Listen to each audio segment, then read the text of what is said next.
오늘 같은 말씀을 전할 때 기도가 저절로 나옵니다. 하나님, 이 말씀을 통해서 정말 하나님의 마음이 전달될 수 있도록 저를 붙들어 주시기를 원합니다. 지난주에 제가 말씀을 전했더니 그 성도님 중에 한 분이 저에게 상담을 하셨어요. 근데 상담 내용은 뭐냐면, 저는 아무리 노력을 해도 순 메밀로 살기는 어려울 것 같아요. 노력을 해도 순 메밀이 되기는 어려울 것 같아요. 많이 노력을 했는데 20% 30%짜리 메밀로 살 바에는 그냥 밀가루로 살면 안 될까요? 이렇게 상담을 해요. 안 되는 줄 알면서 왜 그럴까요? 다 알고 있는 거잖아요. 답을 다 알고 있는 건데, 우리는 밀가루는 살 수 없는 사람들이잖아요. 오직 예수로밖에는 살 수 없는 사람들이잖아요. 우리 안에 밀가루의 함량을 낮추고 메밀의 함량을 높여야지 밀가루의 함량을 더 늘릴 수는 없는 사람들이잖아요. 참 그렇게 살겠습니다라는 다짐을 담아서 저에게 이제 상담을 한 것이죠. 우리가 무늬만 그리스도인, 이름만 그리스도인이 아니라 우리 안에 정말로 예수 그리스도로 꽉 채워서 오직 예수님으로 가득한 성숙한 그리스도인이 되는 것, 그것은 하나님이 우리를 향해서 열망하고 계신 것이고, 하나님이 이루실 하나님의 열심이 있기 때문에 그것을 소망하고 오늘 또 성숙한 그리스도인을 향해 나가는 저와 우리 성도들이 되기를 원합니다. 이 성숙한 그리스도인이 되기 위해서 곧바로 그야말로 어떠한 서론도 필요하지 않고 야고보서는 아주 직진으로 나아가게 됩니다. 그러면서 1장 2절에 있는 오늘 본문 말씀을 보면, 내 형제들아 너희가 여러 가지 시험을 당하거든 온전히 기쁘게 여기라. 처음부터 야고보서에 성숙한 그리스도인이 되려면 시험이 너희에게 찾아왔을 때 그 시험 때문에 근심하거나 좌절하거나 낙심하지 말고 온전히 기쁘게 여기라라는 말씀으로 시작을 하게 됩니다. 지금 이 야고보서를 지금 읽고 있는, 이 말씀을 듣고 있는 수많은 성도들이 그야말로 시험과 환난과 핍박 가운데서 예수님 때문에 정말로 앞으로 나아가기 힘든, 한 발자국도 앞으로 전진하기 어려운 그런 상황 가운데서 어떻게 하면 이것을 이길 수 있을까 고민하는 성도들에게 시험이 오면 첫 번째로 너희들이 생각해야 될 것은, 이 시험이 우리가 원하든 원하지 않든 간에 그것을 당연한 걸로 그렇게 기쁘게 여겨라, 받아들여라. 나는 이 시험을 받아들이기로 결정을 했다, 그런 뜻이에요. 그러니까 우리가 인생을 살면서 고난이라고 하는 과목이, 시험이라고 하는 과목이 선택 과목이 아니라 필수적으로 이수해야 되는 과목인데, 당연히 제가 이 과목을 필수로 이수를 해야 된다면 이 필수 과목을 잘 듣겠습니다, 잘 통과하겠습니다, 이런 마음으로 받아들이기로 결정을 하라라고 말하고 있는 것입니다. 여기 굉장히 중요한 재미있는 단어들이, 재밌다라는 건 저의 마음이고요. 여기 이 말씀들을 보면요, 여러 가지 시험을 당하거든. 시험은 당하는 거라는 거예요. 시험이 찾아온다는 거예요. 시험이 찾아오는데 여러 가지 시험이라는 거예요. 한 가지도 아니고. 그래서 우리가 뭐 여러 가지가 같이 오면 아주 가지가지하네, 이렇게 얘기하지 않습니까? 여러 가지 형형색색의 실과 같이 우리에게 엉키도록 다가왔다는 거예요. 형형색색 여러 가지 색깔들이 왔는데, 하나님께서는 이 여러 가지 색깔의 실들을 통해서 하나님이 만드시려고 그러는 위대한 그림, 걸작품, 그 양탄자의 뒷면을 보면 울퉁불퉁하고 그 실 색깔로만 보면 어떤 그림이 나올지 전혀 상상할 수 없는데, 작품이 된 앞면을 보면 야, 정말 걸작품이다라고 하는 그러한 작품을 하나님이 만드시기 때문에 여러 가지 시험 가운데서 너희는 온전히 기쁘게 여기라는 말씀을 하고 있습니다. 먼저 창세기 22장에 있는 말씀을 보면 하나님이 아브라함을 시험하셨다, 이렇게 말씀을 합니다. 또 야고보서 1장에는 나는 너희를 시험하지 않는다라고 이렇게 충돌하는 말씀이 나오는 것처럼 여러분이 보일 수 있습니다.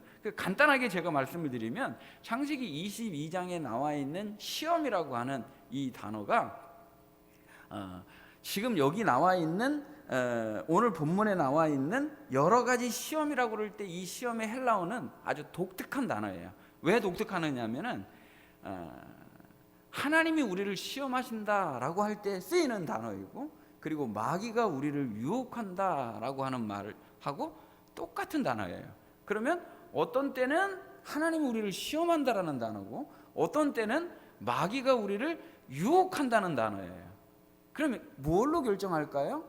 앞에 문장을 보면 이것이 시험인지 마귀의 유혹이 하나님에게로부터 온 것인지 마귀에게로부터 온 것인지를 구별해낼 수 있고, 결과를 보면 이것이 마귀에게서 온 것인지 하나님에게서 온 것인지를 구별해낼 수 있다는 거예요. 그러니까 이 시험이라고 하는 단어는 어떻게 번역을 해야 맞느냐 하면 시험, 시련, 유혹, 어떤 단어를 쓰든지 앞과 뒤에 중간에 이 단어를 선택하는 것은 앞뒤 문장이 맞을 때 딱 맞았다라고 말할 수 있는 거예요. 그 창세기 22장에 나와 있는 것은 이 시험을 누가 준 거예요? 하나님이 주신 거예요. 왜 주신 거예요? 이 시험을 통해서 아브라함의 믿음을 테스트해서 그 믿음이 자라나고 격려하고 오히려 세워서 하나님이 주시려고 하는 더 좋은 축복과 하나님이 예배해 주신 선물을 통해서 그리스도까지 드러내는 위대한 것이니까, 이것은 이 시험은 어떤 거예요? 하나님이 주신 복이 되는 시험인 거예요. 반대로 마귀가 주는 유혹이라고 하는 것은 어떤 거예요? 하나님이 주는 것은 우리의 믿음을 시험하고 테스트해서 진정한 믿음 가운데 더 믿음을 굳건하게 세우기 위한 목적이라고 그러면, 마귀는 우리를 멸망시키고 죽이고 쓰러뜨리고 우리의 믿음을 빼앗아가기 위해서 주는 것이 마귀의 유혹이라는 거예요. 그러니까 이제 대표적으로 고린도후서에 잘못된 번역을 많이 하게 되는데, 너희가 감당할 시험 밖에는 말할 때 이걸 잘못 해석하는 이유는 앞뒤 문장을 안 보고 요 단어만 설명하기 때문에 그런 거예요. 오늘은 그런 말씀들은 제가 드리지 않도록 하겠습니다. 아무튼 여러 가지 시험이 왔는데 하나님이 우리에게 주실 때는 목적 자체가 우리의 믿음을 더 굳건한 믿음 가운데 세우기 위해서, 흔들림이 없는 믿음을 주시기 위해서 주시는 것이 시험 혹은 시련이다, 이렇게 말할 수 있는 것이고, 마귀가 주는 것은 쓰러뜨리기 위해서, 멸망시키기 위해서 주는 것이 마귀의 유혹이다, 이렇게 여러분이 이해하시면 되겠습니다. 그러면 하나님이 주시는 거하고 마귀가 주는 거하고 분방 이제 구분이 될 것입니다. 제가 이제 목회를 하면서 저의 아주 정말 부족함을 느낄 때가 있어요. 그리고 한계를 느끼면서 진짜 제 마음이 아플 때가 있어요. 여러 가지 뭐 많이 있겠지만, 원체 부족하니까 그럴 때가 너무나 많겠지만,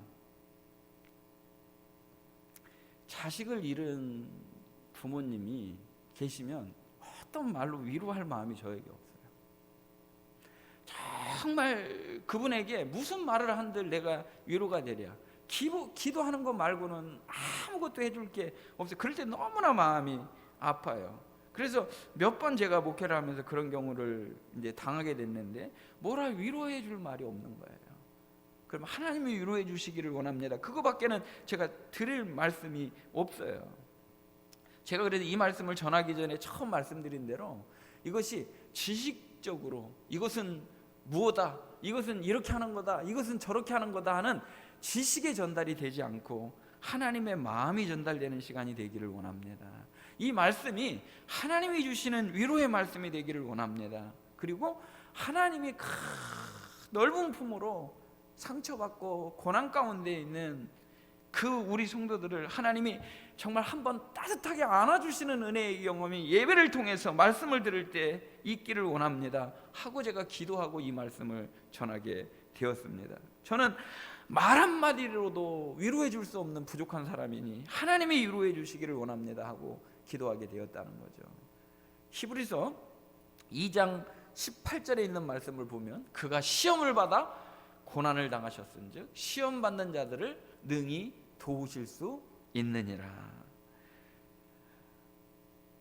하나님은 그 아들 예수 그리스도를 우리를 위해서, 우리 죄를 위해서 십자가에 죽기까지 내어주신 분이세요. 그러니까 우리가 당하는 고통, 우리가 당하는 고난, 자식을 잃은 아픔, 그분은 먼저 그분의 그 고통의 깊이는 상상을 초월할 정도의 그 고통의 깊이로 우리를 사랑하시고 위로하시는 나의 아버지신 것입니다. 그런데 그 예수님은 온갖 침뱉음과 모욕과 그리고 수치와 채찍질 가운데서도 아버지의 뜻만을 바라보고 하나님의 사랑만을 바라보고 묵묵히 그 길을 걸어가시면서 상처받은 치유자가 되셔서 우리를 치유하시고 안아주시는, 먼저 고난을 겪으신 좋으신 예수님이신 줄로 믿습니다. 그러니까 그분은 우리가 당하는 시험, 우리가 당하는 고난의 그 깊이를 훨씬 먼저, 훨씬 더 깊게 겪으셨기 때문에 우리가 얼마나 아픈지, 우리가 얼마나 고통스러운지, 우리가 얼마나 외로운지, 우리가 얼마나 힘들어하는지를 온전히 알고 느끼고 경험하신 주님이라는 거예요. 오늘 이 말씀을 통해서 주님의 위로가 있는 복된 시간이 되시기를 주님의 이름으로 축복합니다. 그래서 오늘 본문 3절에 있는 말씀을 보면 이는 너희 믿음의 시련이, 그러니까 아까 시험은 시련을 말한다는 거죠. 너희 믿음의 시련이 인내를 만들어내는 줄 너희가 알미라. 아멘. 그러니까 이 말씀을 쭉 보게 되면 2절과 3절과 4절 말씀을 요약하면 이거예요. 우리에게 시험이 찾아왔는데 이 시험은 우리에게 인내라고 하는 것을 만들어주는 축복의 도구이고, 그리고 인내를 또 온전히 이루게 되면 조금도 부족함이 없는 완전히 구비된 성숙한 그리스도인으로 서게 될 것이다라는 말씀이에요.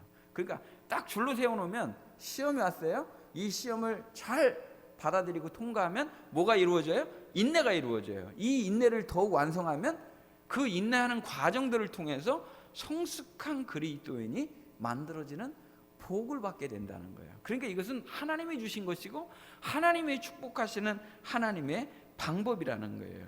그래서 이 시련이라고 하는 단어를, 일련의 과정을 가장 잘 표현해 준 말씀이 베드로전서 1장 6절과 7절에 있는 말씀입니다. 베드로전서 1장 6절과 7절에 있는 말씀을 보면 그러므로 너희가 이제 여러 가지 시험으로 말미암아 잠깐 근심하게 되지 않을 수 없으나 오히려 크게 기뻐하는도다. 자, 우리에게 시험이 닥쳤어요. 시험이 왔어요. 그러면 첫 번째는 우리가 자동적으로 어때요? 근심이 되고 왜 나에게 이런 일이 있어? 라고 하는 반응이 올 수 있다는 거예요. 그런데 그것을 잘 생각하니까 하나님은 나에게 괜히, 나는 비록 하나님의 뜻을 다 헤아리지 못하고 하나님의 계획을 다 알지 못한다 할지라도 괜히 이것을 주시는 분이 아니다. 하나님은 나에게 분명히 목적이 있으시고 분명히 더 좋은 것으로 나에게 정말 쓸만한 그릇으로,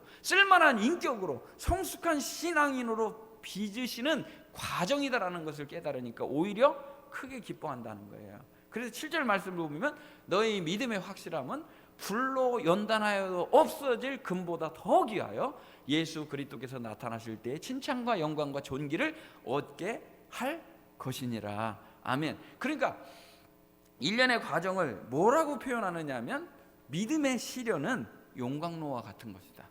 연단하는 용광로와 같은 거라는 거예요. 그래서 이 시련이 용광로에 우리가 들어가게 되면 뜨거워 견딜 수가 없는데 거기서 나오게 되면 어떻게 된다는 거예요. 우리가 단단해져서 나오는데 어떤 유익이 있느냐 하면 우리가 원치 않는 불순물들이 빠져나가고 우리가 원치 않는 찌꺼기들이 제거되고, 그리고 우리 안에 그 제거된 공간만큼 그리스도께서 가득 차는 은혜를 주신다는 거예요. 그러니까 나를 비운 만큼 그리스도가 차게 되는데 우리 안에 만만하지 않은 존재가 있다는 거예요. 우리 안에 이 세상보다도 더 큰 존재가 있는데 자아라고 하는 엄청난 난공불락의 요새가 우리 안에 들어있다는 거예요. 근데 시련을 통해서, 고난을 통해서 그것을 용광로에 집어넣고 불로 연단하고 단련할 때 우리에게서 빠져나오지 않던 교만이라고 하는 찌끼, 고집이라고 하는 찌끼, 자존심이라고 하는 찌끼, 세상을 사랑하는 마음이라고 하는 찌꺼기, 자아라고 하는 그 단단한 바위 같은 것을 하나님이 제거하는 일련의 과정을 우리에게 보여주신 것입니다. 그러니까 욥이 친구들이 별의별 소리를 다 하는데 신앙으로 고백하잖아요. 오직 나의 가는 길을 그가 아시나니. 나의 가는 길을 누가 아셔요? 하나님이. 그가 아시나니. 그가 나를 단련하신 후에, 그가 나를 연단하신 후에 정금같이 순금같이 나오리라. 나를 하나님이 정말 용광로 속에 넣으시고, 그리고 용광로에서 꺼내실 때는 온갖 나에게 있는 안 좋은 찢기들, 교만과 자존심과 세상을 사랑하는 마음, 고집, 이런 것들을 찢기를 제어하시고 자아를 깨뜨리시고 오직 예수로 가득 차는 순도 높은 정금, 순금 같은 신앙으로 우리를 빚어 주신다는 거예요. 그러니까 예수 그리스도께서 나타나실 때 우리에게 뭘 주셔요? 칭찬과 영광과 존귀를 허락해 주신다는 약속의 말씀인 것입니다. 그러니까 다시 정리하면 이 시험을 통해서, 이 시험이 비록 당할 때는 어때요? 고통스럽죠. 그리고 어렵죠. 힘든단 말이에요. 뜨겁단 말이에요. 그런데 그때 인내를 하게 되면 이 인내의 일련의 과정을 통해서 우리에게 있는 찢기와 불순물들은 제거되고 성숙한 그리스도인이라고 하는 하나님의 완성된 걸작품이 만들어지게 된다는 말씀인 것입니다. 인내의 과정에서 꼭 필요한 게 하나가 있습니다. 인내의 과정에서 꼭 필요한 게 뭐예요? 소망이라고 하는 것이 있는데요, 소망이 있어야 참고 견딜 수가 있는 것이죠. 내게 소망이 없다면, 약속하신 말씀에 확신이 우리에게 소망이 되어주지 않는다면 견디기가 정말 어렵다는 거예요. 그래서 로마서 5장 3절과 4절 말씀을 보면 다만 이뿐 아니라 우리가 환난 중에도 즐거워하나니 이는 환난은 인내를, 인내는 연단은 소망을 이루는 줄 알미라. 지금 말씀드린 내용의 일련의 과정을 로마서 5장은 딱 정리를 해줘요. 우리에게 어떻게 해요? 환난은 우리에게 다시 한번 말씀을 띄우시기 바랍니다. 환난 중에도 우리가 즐거워하는 이유는 환난은 인내를 이룬다는 거예요. 또 인내는 그 연단하는 과정을 통해서 우리에게 소망을 완성시켜 주신다는 거예요. 우리의 소망은 예수 그리스도시고 우리가 가진 소망은 절대 부끄러움 당하지 않는 소망인 줄로 믿습니다. 그 이유는 하나님의 사랑이 우리를 실망시키지 않기 때문입니다. 우리의 소망은 예수 그리스도시고 우리가 가진 소망은 절대 부끄러움 당하지 않는 소망이라는 거예요. 왜? 하나님의 사랑이 우리에게 끊임없이 부어지기 때문에 그 사랑이 우리를 인내하게 하고 연단의 과정을 통해서 소망을 이루어지도록 하신 거기 때문에 이 소망은 반드시 이루어지는 소망인 줄로 믿습니다. 자, 그래서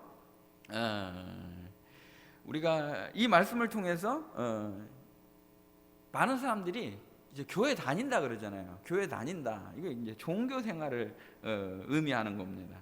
종교 생활을 이렇게 하다가 이 사람이 종교 생활이 갑자기 생명의 삶으로 바뀌는 은혜가 체험되게 돼요. 근데 종교 생활이었던 사람, 무디었던 사람이, 그렇게 절실하지 않았던 사람이 갑자기 생명의 삶으로 주님과의 생명의 관계로 바뀌게 되는 이유가 무엇이냐면 이 시련을 통해서, 연단을 통해서 소망을 이루어가는 일련의 과정이 종교 생활이 참 믿음 생활로 바뀌게 된다는 거예요. 베드로전서 4장 12절부터 14절에 있는 말씀을 보면 사랑하는 자들아 너희를 연단하라고 오는 불시험을 이상한 일 당하는 것 같이 이상히 여기지 말고 오히려 너희가 그리스도의 고난에 참여하는 것으로 즐거워하라. 이는 그의 영광을 나타내실 때 너희로 즐거워하고 기뻐하게 하려 함이라. 그러니까 똑같은 말씀인데 시험이 오게 되면 이상하게 나에게 이게 왔네. 그러면서 이 시험 때문에 받아들이기 처음에는 어려웠다는 거예요. 근데 내가 그리스도의 고난에 참여하는 것으로 기뻐하고 즐거워하는 성도가 되게 되면 참 믿음이 성장한 거죠. 왜 그러냐? 14절 말씀을 한번 보시면요, 너희가 그리스도의 이름으로 치욕을 당하면 복 있는 자로다. 영광의 영 곧 하나님의 영이 너희 위에 계심이니라. 아멘. 자, 우리가 아주 어려운 길을 지금 가고 있다고 생각을 해보겠습니다. 너무너무 외롭고 힘들고 어려운 길을 가야 돼요. 그 과정이 정말 힘든 길이라는 걸 저는 알아요. 그래서 이 길을 가는 게 그렇게 만만치가 않아요. 나 혼자 가라고 그러면 이 길이 한없이 힘들고 어려울 것 같아요. 근데 하나님의 영이 나와 함께 계셔서 하나님이 나하고 지금 이 길을 같이 가신다. 그러면 우리가 가는 발걸음이 달라진다는 거예요. 베드로는 누구보다도 지식적으로 그리고 기적적으로 눈으로 기적을 많이 본 사람이에요.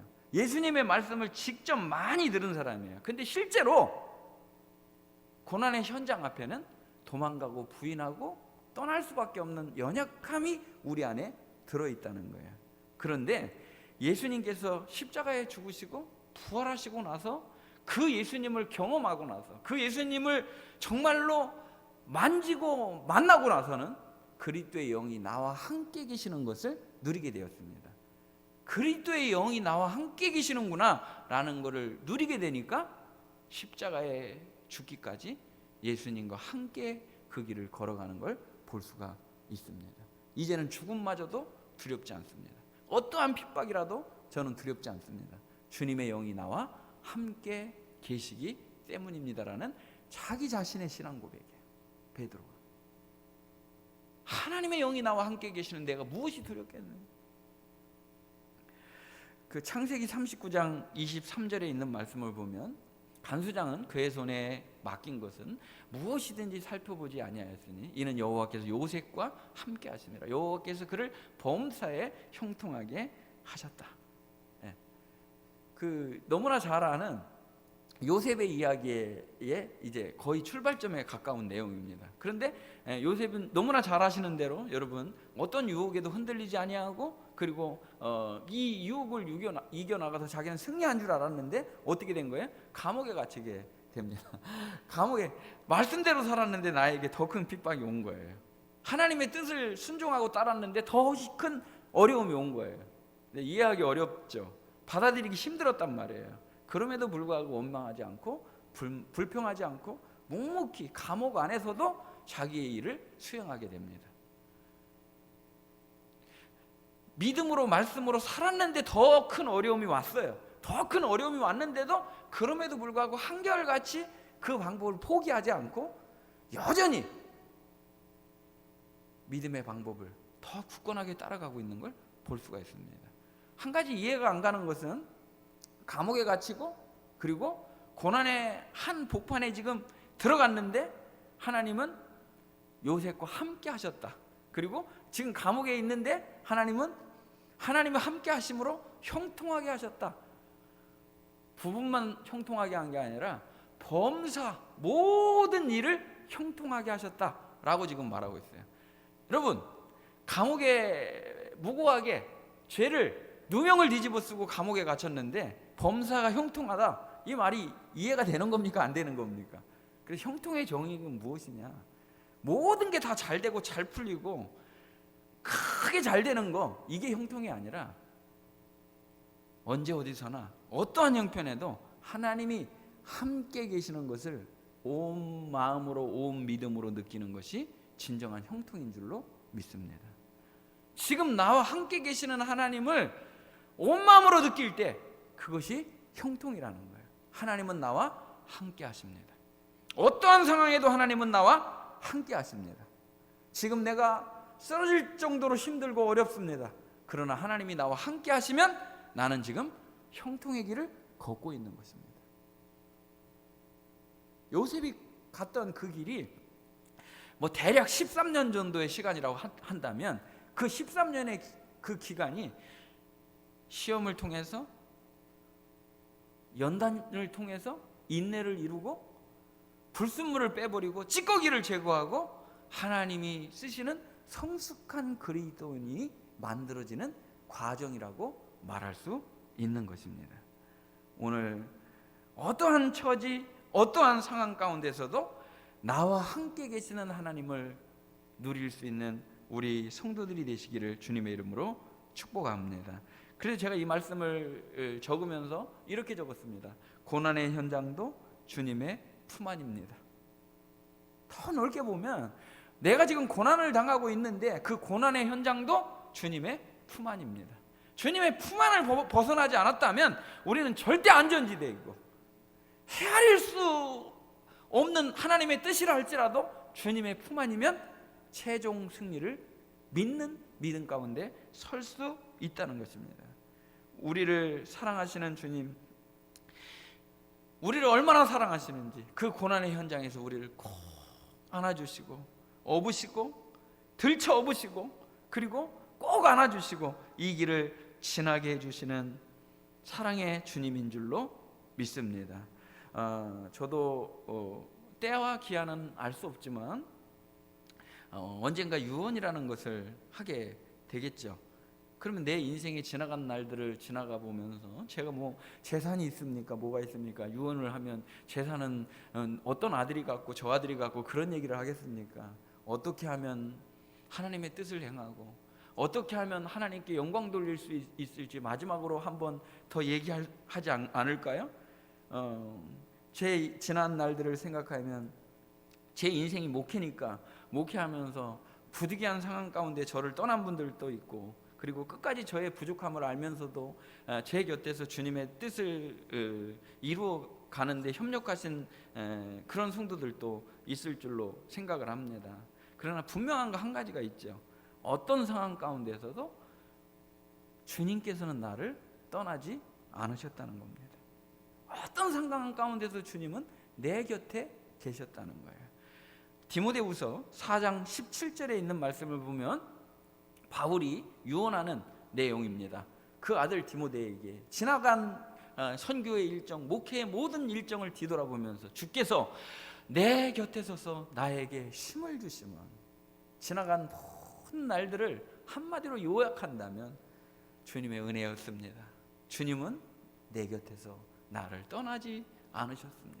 언제나 나에게 내 곁에 서서 나에게 힘을 주셨습니다. 저는 연약하지만 제가 증거하는 그 주님의 말씀, 그 복음이 힘있게 전파되도록 내게 항상 능력으로 함께 하신 주님입니다 라고 마지막 유언을 남기면서 아주 의미 있는 얘기를 하게 됩니다. 주님은 나를 어떤 상황, 어떤 핍박의 한가운데 복판에서도 사자의 입에서 나를 건져 주셨다. 우리 사랑하는 성도들이 당하는 그 고난이 사자의 입에 들어간 것 같이 어렵다 할지라도 그 고난보다도 위대하게 크신 우리 주님이 내 곁에서 나에게 힘을 주시고 그 입에서 나를 건져주시는 사랑의 주님이기 때문에 우리에게는 소망이 있고 승리가 있는 줄 믿습니다. 주님은 우리를 절대로 떠나지 아니하시고 절대로 떠나지 아니하시고 내 곁에 서서 나에게 힘을 주시는 사랑의 주님이시기 때문입니다. 고린도후서 1장 4절 말씀을 보면 우리의 모든 환난 중에서 우리를 위로하사 우리로 하여금 하나님께 받는 위로로서 모든 환난 중에 있는 자들을 능히 위로하게 하시는 이시로다. 아멘. 우리가 환난을 받을 때요, 하나님은 위로라는 선물도 함께 주시는 분이셔요. 환난만 주시지 아니하고 환난보다도 더 큰 하나님의 위로를 준비하시는 좋으신 하나님이셔요. 그래서 우리가 시련이 왔을 때, 고난이 왔을 때 이 고난을 이겨나가는데 꼭 필요한 게 무엇이냐면 아까 소망이라고 말씀드렸죠? 기도예요. 소망 가운데 기도하는 거예요. 소망을 가진 사람은 반드시 무릎 꿇어 기도하게 됩니다. 기도하게 되면 하나님의 뜻을 알게 되고 깨닫게 되고 그리고 무릎으로 기도할수록 하나님은 이 길을 이겨나갈 수 있는 능력과 힘을 주시는 하나님이신 줄로 믿습니다. 그래서 이 뒤에 구절 바로 따라오는 게 뭐예요? 구하라. 맨 마지막에도 야고보서 5장에 보면 인내하고 선지자들의 모범을 따라 인내하고 기도해야 된다는 걸 가르쳐주고 계신 것입니다. 지금 어려움 가운데 있는 성도들, 성숙으로 가는 길목에 있다. 우리 성도들이 더 큰 은혜와 더 큰 위로를 받는 길목에 있다 생각하시면 좋겠습니다. 여러분에게 이것이 위로가 되지 않는다 할지라도 고난이라고 하는 포장지를 뜯으면 그 안에는 한없는 하나님의 놀라운 선물, 위로의 선물이 가득 들어있는 줄로 믿습니다. 내 안에 있는 자아가 만만하지 않고 얼마나 질기고 얼마나 딱딱하고 강한지 우리는 알고 있습니다. 정말로 이 난공불락의 요새 같은 이 자아를 이길 수 있는 것, 바로 고난 가운데 소망을 가지고 기도하는 성도들이 되어서 자아가 빠져나오고 오직 예수님으로 꽉 차는 은혜가 저와 우리 성도들에게 있기를 원합니다. 이것을 간절히 원하시는 분이 계시다는 거예요. 그분이 바로 우리 아버지, 사랑의 하나님이십니다. 고린도후서 5장 14절에 있는 말씀을 보면 그리스도의 사랑이 우리를 강권하시는도다. 다른 거 많이 말씀 안 드리고 이 말씀 드리도록 하겠습니다. 하나님의 사랑이 우리를 강권하신다는 거예요. 이 강권이라고 하는 원어의 뜻이 무엇이냐면 두 손으로 꽉 움켜진다는 뜻이에요. 우리가 어떤 상황에서도 흔들리지 않도록 우리는 이 손이 보이지 않아요. 이 영원하신 팔, 이 영원하신 팔, 위대하신 팔, 권능의 팔이 보이지 않기 때문에 우리는 흔들리는 거예요. 그런데 하나님의 사랑은 변치 않으시고 영원하시기 때문에 이 팔을 걷어들이지 않으셔요. 우리를 향하여 뻗은 그 팔을 놓지 않으신다는 거예요. 그 팔로 우리를 안아주시기 때문에 우리가 이 일련의 고난의 과정을 인내할 수 있는 것이고, 이 과정들을 통해 하나님의 선물을 온전히 누리고 성숙의 선물을 받게 되는 것입니다. 양손으로 우리를 붙들고 계시는 하나님, 오늘 또 고난의 현장을 하나님의 사랑의 품 안으로 바꿔주시는 하나님의 은혜가 우리 성도들에게 있으시기를 주님의 이름으로 축복합니다. 히브리서 12장 2절 말씀 우리 보면서 우리가 어떻게 나가야 될지를 답을 얻는 시간이 되기를 원합니다. 믿음의 주요 또 온전케 하시는 이 예수님을 바라보자. 우리가 바라봐야 될 한 분, 예수 그리스도입니다. 우리를 온전케 해주시는 분도 예수 그리스도입니다. 나의 의지로 십자가를 질 수 없습니다. 나의 생각으로 자아를 깨뜨리거나 내 자존심을 포기할 수도 없습니다. 우리에게서 어떤 것도 나올 수 없어요. 오직 우리의 믿음을 온전케 해주시는 분은 예수 그리스도 한 분이신 줄로 믿습니다. 예수님에게서 눈 떼지 마시고, 예수님에게서 정말로 초점 잃지 마시고, 우리의 소망이 예수님께 있다는 사실을 분명하게 믿고, 예수님이 그렇게 하신 것처럼 그 앞에 있는 기쁨을 위하여 십자가를 참으실 수 있는 우리 성도들이 되시기를 주님의 이름으로 축복합니다. 그 앞에 있는 기쁨을 위해서, 그 앞에 있는 기쁨을 위해서 십자가를 예수님은 참으셨다는 거예요. 하나님 보좌 우편에 앉으셨고, 그 보좌 우편에 우리가 앉을 수 있도록 사랑으로 이 자리를 예비해 주신 주님인 것입니다. 지금은 이 시련에 그 골망이 너무나 깊고 그 고난이 너무나 아프고 여러분 힘들게 쪄누르는지 모르겠으나 우리가 가야 될 분명한 길을 예수님이 보여주시는 것입니다. 참된 위로의 주님, 우리를 양손으로 꼭 붙잡고 계시는 그 주님을 믿음의 눈으로 바라보시면서 기도와 말씀으로 소망 가운데 주님을 바라보고 승리하는 우리 성도들이 되시기를 주님의 이름으로 축복합니다. 고난의 현장도 주님의 품 안이며 시련은 주님의 사랑입니다. 이 시련마저도 주님은 사랑하기 때문에 우리에게 주신 것이고, 이 시련을 통해서 하나님의 온전한 선물을 주실 너무나 좋은 하나님을 만나고 경험하는 우리 성도들 다 되실 줄 믿습니다. 하나님 감사합니다. 오늘 또 참으로 귀한 말씀으로 고난의 그 터널을 빠져나가고 있는 우리 성도들에게 하나님은 말할 수 없는 사랑으로 우리를 양손으로 꼭 잡아주시고 고난의 현장에서 떠나지 아니하시고 우리와 함께 우리 곁에서 우리에게 힘을 주시는 사랑의 주님인 줄로 믿습니다. 누군가 우리의 곁에 있었던 사람이 떠날 때 우리의 마음은 아프지만 그럼에도 불구하고 하나님은 변함없이 우리와 함께 계시고 우리 주님은 내 곁에 서서 나를 안아주시는 사랑의 주님이신 줄로 믿습니다. 우리 성도들이 말씀과 기도와 소망 가운데 잘 이겨나가고 온전한 선물을 받고 성숙한 그리스도인의 자리에 서는 복을 받는 우리 성도들이 다 되게 하여 주시옵소서. 예수님의 이름으로 축복하며 기도하옵나이다. 아멘.